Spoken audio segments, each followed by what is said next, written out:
Selasa siang, petugas pemutahiran data pemilih KPU Kota Jakarta Barat melakukan coklit atau pencocokan dan penelitian data pemilih pada pemilu 2024 mendatang di kawasan Kebonjeruk, Jakarta Barat.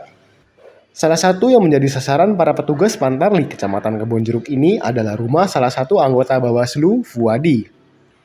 Kemudian petugas Pantarlih melakukan pencocokan dan penelitian dengan mencocokkan data kartu keluarga dan e-KTP. Bila datanya cocok dan otomatis datanya masuk di e-coklit.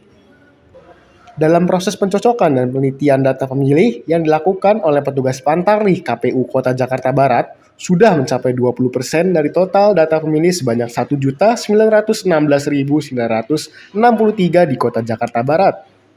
Menurut Ketua KPU Kota Jakarta Barat, dalam proses pencocokan dan penelitian data pemilih, pihaknya terkendala dalam melakukan coklit kepada warga yang tinggal di dalam apartemen.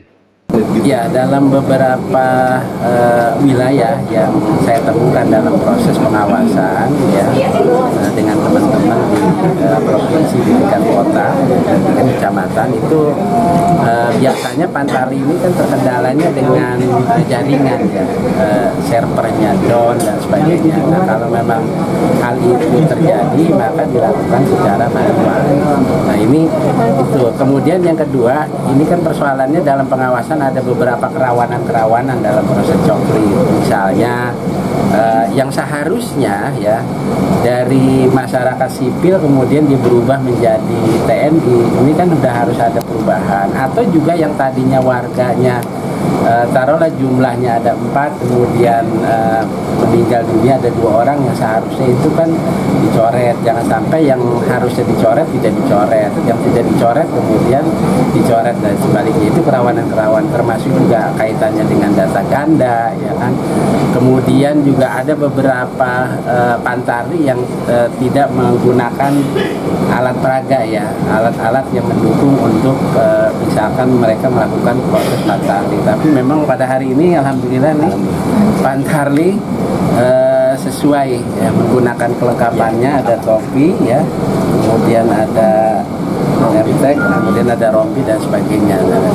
Dan juga sejatinya bahwa Pantarlih memang harus betul-betul menjalankan sesuai dengan tugasnya sebagaimana diatur di Undang-Undang dan PKPU yang sudah ada di PKPU 8 ya tahun 2022. Sejauh ini untuk Bawaslu sendiri belum ada laporan-laporan terkait dengan apa kendala ataupun kalau kendala ada ya. Ada berapa kendala? Ada beberapa kendala yang kemudian ini masih proses identifikasi ya. Kalau servernya itu di beberapa daerah-daerah seperti daerah-daerah pegunungan yang kemudian kaitannya dengan Pantarlih melakukan ini juga menjadi catatan kita ya.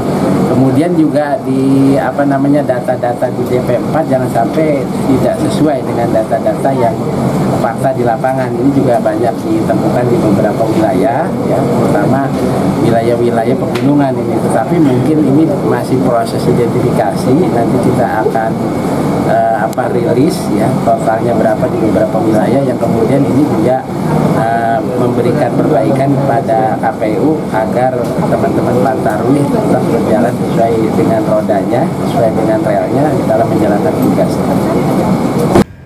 Kita sudah mulai melakukan pencocokan dan penelitian terhadap data pemilih yang dilakukan oleh petugas Pantarlih kita di Jakarta Barat. Petugas Pantarlih sekarang ada 7.168.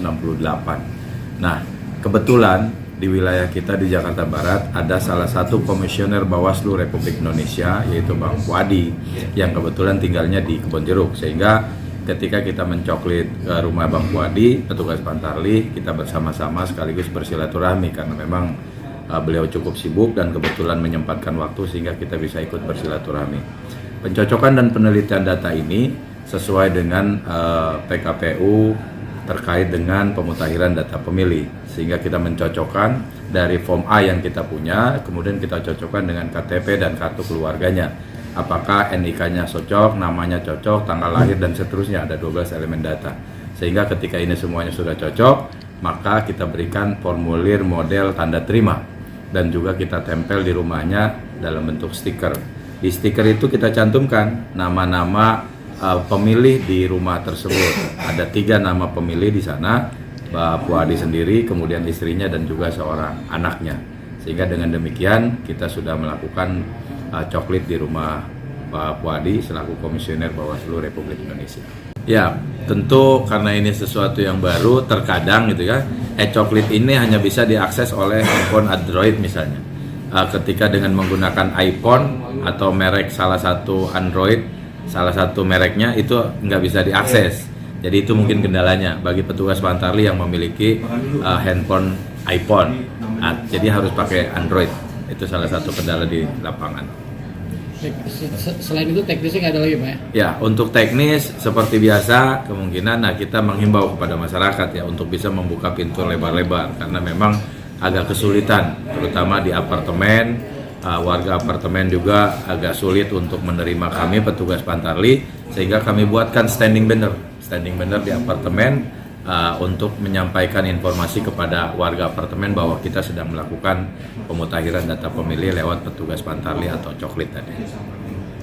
Proses pencocokan data pemilih dilakukan dari tanggal 12 Februari hingga tanggal 14 Maret.